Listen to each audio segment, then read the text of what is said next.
So my advice could be to them is try to make money on a big scale, but not just through guns or anything like that. There's so much ways they could make money out there. It's very easy. I wouldn't say it's easy as in you go down the road and you make 10,000 today or anything like that. Because when you really check it out and if you have if you have some drugs to sell, right? You're not sure you're coming back home. They just think it's so easy to just go on the block with a pong of this and a pong of this. 20-year-old Ridge Bowens knows a life of pain, violence and poverty, but despite his many missteps in life, he wants to make a difference. At 5 years old, Ridge, who was born in St. Vincent and the Grenadines, came to Trinidad with his mother in search of a better life. At first it was me and my mother alone. Then my older brother and sister came from Antigua, where they was with my father. I was the only one that didn't really grow up with him. I probably only got to see him twice in my life, right? And while I was in St. John, everything was good. I was a little boy, I was a bright boy and things, so I would get nice rewards and things, you know, as a spoiled child. But things changed. Ridge says many of the luxuries that he knew disappeared.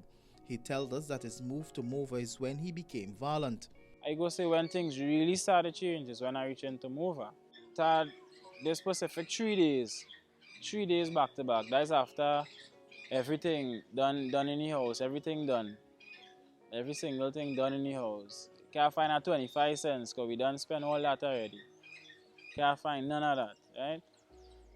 3 days we hungry, so I go say that kind of bring me and my family a little closer, as to say, to love them and things, because we went through a pain together now. He found poetry as a way to release his frustration.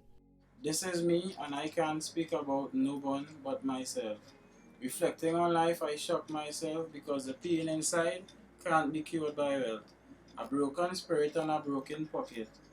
How do I put a stop to it? After he was thrown out of school and then placed at a youth training center, YTC, Ridge said something changed his life. I couldn't get back into school. The first thing come to my mind is, what I going to do from here? How I going to move on? I was shot for bodily harm. When I went into YTC, I started study because I always want to drive an Audi. My mother asked me from a little boy, where you want? I look up on a billboard at the same time he was on the highway and I see this black Audi. And I say, I want that car. She said, don't worry man, you will get it. Right? So when I was in, I flashed him back and as a little boy and I go say, if that little boy was to watch you in here now, what he would I say? With the help of the Love Until Foundation, Ridge studied air conditioning. He hopes to own his own business one day to help his younger siblings. Say, boy, I need a trade in my life. I need something that I could do that nobody could stop me from doing. But I didn't know what trade I wanted. My father do masonry, but I say I do all that. Talk to the lady. She said, well, you say, yeah, that is nothing, man. And from there, that's when I found out it was air condition I was big going to do. Air condition was even in my mind. You tell me fix air condition, like what people just fix that, boy? I know somebody had a tented, but I last thing on my mind.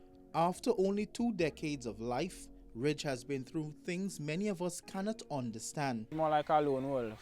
Although when I was in school, I had my personal luck gang and things like that. But to say on a big scale to go and sell drugs here for this person or anything like that, I wouldn't say I went to that depth now. So I cannot talk for somebody and say when you're that deep in. But I could tell you, in the ghetto, it have something that it is too late. People say it's never too late. But when a drug lord know you from the next side of the village, right? He know you rolling with this particular person. You can't say you go in and look for a job in tongue and your life so because you choose to drop out. It doesn't be that easy. He's always known right from wrong, and he says now, after years of wrong, he's on the right path against the odds. Otto Carrington, CNC3 News, Port of Spain.